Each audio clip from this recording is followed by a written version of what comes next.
Hello students, बेटा आप लोगों का नीट का एग्ज़ाम 7 मई को हो चुका है। अब तो ऑफिशियल आंसर की से भी आपने मार्क्स जो हैं वो कैलकुलेट कर लिए हैं, लेकिन मार्क्स कैलकुलेट करने के बाद आपको ये पता चल चुका है कि हमको गवर्नमेंट मेडिकल कॉलेज नहीं मिल रहा है। मतलब अगर आपके मार्क्स जो हैं वो 250 से 550 के अगर बीच में हैं तो आपको गवर्नमेंट मेडिकल कॉलेज नहीं मिल पाएगा। प्राइवेट कॉलेज आप लोग इसलिए नहीं ले सकते क्योंकि आपकी इकोनॉमिक कंडीशन अच्छी नहीं है। तो इस रेंज में आपके लिए क्या अच्छा ऑप्शन हो सकता है उस पर आज मैं बात करूंगा। तो मैं डॉक्टर राहुल आपको इस वीडियो में बात करने जा रहा हूं बेटा बीएएमएस के बारे में। तो इस वीडियो में हम देखेंगे कि बीएमएस होता क्या है, बीएमएस हमको क्यों चूज करना चाहिए, बीएमएस के लिए एलिजिबिलिटी क्राइटेरिया क्या होता है, बीएमएस की काउंसलिंग कैसे होती है, और फिर हम देखेंगे कि फाइनली हमारे बीएमएस करने के बाद हमारे पास क्या क्या जॉब अपॉर्चुनिटी हैं और क्या क्या हम रेवेन्यू जनरेट कर सकते हैं। तो भाई सबसे पहले हम बात करते हैं इस वीडियो में बीएमएस के बारे में। तो यार बीएमएस होता क्या है, तो पहले तो यार इसको समझ लो। बीएमएस की जो फुल फॉर्म होती है वो होती है bachelor of Ayurvedic medicine and surgery. मतलब यार सीधी सी बात है, इसमें आप ह्यूमन बॉडी के साथ ही डील करने वाले हैं। बस डिफरेंस इतना है कि आपकी जो ट्रीटमेंट का पैटर्न है या ट्रीटमेंट का जो तरीका है वो बदल जाएगा। एमबीबीएस अगर आप करते हैं तो आप जो पेशेंट है उसको एलोपैथी से ट्रीट करते हैं और यहाँ पर आपको आयुर्वेद से उसको ट्रीट करना होगा। मतलब बीएमएस आपका एक डिग्री कोर्स ही है। यहाँ पर आप देख सकते हैं कि 5.5 ईयर का होता है, जिसमें 4.5 ईयर की आपकी थ्योरी एग्ज़ाम होते हैं, देन 1 ईयर की जो है वो आपकी इंटर्नशिप होती है। तो यार बीएमएस के बारे में तो आप जान चुके होंगे कि भाई आप इक्विवेलेंट टू एमबीबीएस ही हैं, बस आपको ट्रीट करने की जो पैथी है वो चेंज हो चुकी है। यानी अब अपन आयुर्वेदिक मेडिसिन के थ्रू पेशेंट को ट्रीट करेंगे। क्लियर है ये बात। अब अगला क्वेश्चन बहुत इंपॉर्टेंट है जो काफ़ी बच्चे मेरे से पूछते हैं कि सर हमको बीएमएस ही चूज़ क्यों करना चाहिए।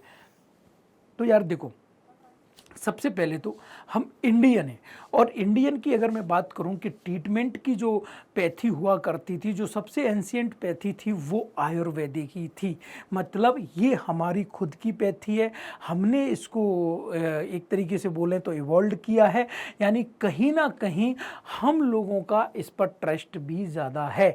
यानी बीएमएस एक तो आपको क्या होगा, देखो एमबीबीएस तो आपको मिल नहीं रहा, तो उसके बाद जो सबसे अच्छा ऑप्शन है उसमें से बीएमएस एक अच्छा ऑप्शन है। यहाँ पर आप डॉक्टर भी बन जाते हैं, साथ में आप ह्यूमन बॉडी से ही डील करते हैं, और एक और फ़ायदा आपको है कि भाई ये हमारी खुद की पैथी है, तो आप जो यहाँ पर जो पॉपुलेशन है वो इस पर ट्रस्ट भी काफ़ी हद तक करती है। तो बस समझ में आ गया। प्लस आजकल तुमने देखा होगा जब से भाई हमारी नरेंद्र मोदी जी की सरकार आई है तब से आयुर्वेद और नेचुरोपैथी को काफ़ी बढ़ावा उन्होंने दिया है, और अब तो एक रूल उन्होंने पास कर दिया कि हर पीएससी पर एक एमबीबीएस डॉक्टर के साथ एक आयुष डॉक्टर भी होगा, और वो आयुष डॉक्टर बीएमएस और बीएचएमएस दोनों ही होंगे। मतलब आप समझ सकते हैं बीएमएस को कहीं ना कहीं गवर्नमेंट भी प्रमोट कर रही है। बात समझ में आ गई है। अब कैरियर अपॉर्चुनिटी की मैं बात कर लेता हूं यार। तो कैरियर अपॉर्चुनिटी जैसे ही आप लोग बीएमएस करेंगे आपके पास कई सारे करियर अपॉर्चुनिटी जो हैं वो ओपन हो जाएंगे। सबसे पहली तो बात ये है कि अगर आपने बहुत अच्छे इंस्टीट्यूट से और बहुत अच्छे मार्क्स के साथ अगर डिग्री की है तो आप अपनी प्रैक्टिस कर सकते हैं, और आयुर्वेद में भी पेशेंट काफ़ी हैं। मतलब आयुर्वेदिक की जो पैथी है वो भी काफ़ी डिमांडेबल पैथी है और इसमें भी अच्छा खासा पेशेंट लोड है। मतलब आप अपनी खुद की प्रैक्टिस कर सकते हैं। पहली अपॉर्चुनिटी तो ये है कैरियर की। दूसरी अपॉर्चुनिटी ये है कि बीएमएस करने के बाद आप पीजी कोर्स के लिए अप्लाई कर सकते हैं, और जैसे ही आप पीजी कर लेंगे उसके बाद आप किसी भी कॉलेज में, किसी भी आयुर्वेदिक कॉलेज के अंदर प्रोफेसर की पोस्ट ले सकते हैं। मतलब आपकी जो दूसरी अपॉर्चुनिटी है वो यहाँ से स्टार्ट होती है। और तीसरी अपॉर्चुनिटी है बेटा, आप किसी भी पीएससी पर एग्ज़ाम होता है हर साल, पीएससी जो है वो इसका एग्ज़ाम कंडक्ट कराती है। अगर आप उसमें सेलेक्ट होते हैं तो आपको पीएससी पर पोस्टिंग मिलती है और आपको बिल्कुल एमबीबीएस की तरह ट्रीट किया जाता है। सब कुछ इक्विवेलेंट रहता है। मतलब आपकी जो सैलरी है वो भी एमबीबीएस के इक्विवेलेंट रहेगी। तो ये तुम देख सकते हो यार कि बहुत अच्छी कैरियर अपॉर्चुनिटी है। आप अपनी प्रैक्टिस कर सकते हैं, पीजी के बाद एसोसिएट प्रोफेसर बन सकते हैं, और पीएससी पर भी जाकर आप जॉब कर सकते हैं। बात समझ में आ गई है आप लोगों को। अब एलिजिबिलिटी क्राइटेरिया की मैं बात करूं तो भाई बीएमएस कॉलेज में एडमिशन लेने के लिए आपको नीट का एग्ज़ाम देना होगा। तो जो एलिजिबिलिटी क्राइटेरिया नीट के लिए होता है वही एलिजिबिलिटी क्राइटेरिया बीएमएस के लिए होता है। इसमें आपको नीट में जब आप का स्कोर, अगर मैं गवर्नमेंट की बात करूं तो अगर आपका स्कोर 400 प्लस है तो आप आसानी से गवर्नमेंट आयुर्वेदिक कॉलेज में एडमिशन ले सकते हैं। लेकिन आपका स्कोर अगर 250 से 400 के बीच में है तो आपको आसानी से प्राइवेट आयुर्वेदिक कॉलेज मिल जाएगा। यहाँ पर वही सारी बातें हैं जो आप लोग नीट दे चुके हैं कि भाई कौन कराता है, एनटीए कराता है, वेबसाइट क्या है, ऑल इंडिया लेवल का है, दोनों ऑफलाइन मोड में होता है, वो पूरा नीट एग्जाम के बारे में यहाँ डिस्क्रिप्शन दिया गया है। कितने मार्क्स का होता है, 720 का होता है, कितने सब्जेक्ट होते हैं, फिजिक्स केमिस्ट्री बायोलॉजी। तो यार ये सब तो आप लोग दे चुके हैं, तो आप लोगों को सब पता है। रिजर्वेशन कैसे होता है ये भी आप लोगों को पता है, और साथ में आप लोगों को ये भी पता है कि भाई जो रिजर्वेशन पॉलिसी हमारी इसकी रहती है, क्या कहते हैं, एमबीबीएस की सेम पॉलिसी यहाँ पर रहती है।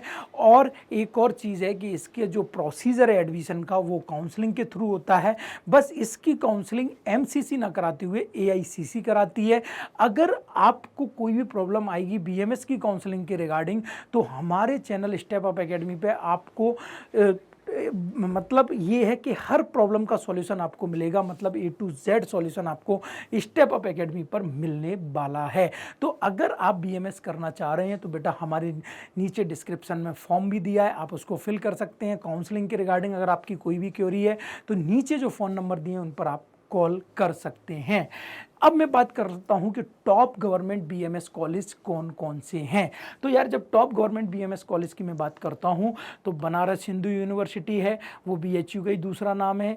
जीजीएसआईपीयू न्यू दिल्ली है, कुरुक्षेत्र यूनिवर्सिटी है, नेशनल इंस्टीट्यूट ऑफ आयुर्वेदा है, एक तिरुवनंतपुरम का कॉलेज है वो भी बहुत अच्छा है, कन्नौर का कॉलेज है, विजयवाड़ा का कॉलेज है, और एक मैंने अलग से वीडियो बनाया है जिसमें मैंने टॉप गवर्नमेंट कॉलेजेस के बारे में पूरी डिटेल दी है कि यहाँ कितनी सीट है, कितनी फीस है। मैं प्राइवेट कॉलेज की बात करूं तो डीवाई पाटिल है, केएलई यूनिवर्सिटी है, एसएसयू कटक है, रामा यूनिवर्सिटी है और एलएनसीटी यूनिवर्सिटी है। ये कुछ यूनिवर्सिटीज़ हैं जो बीएमएस आप लोगों को अच्छे कॉलेजेस हैं दोनों स्ट्रीमों में, गवर्नमेंट और प्राइवेट में।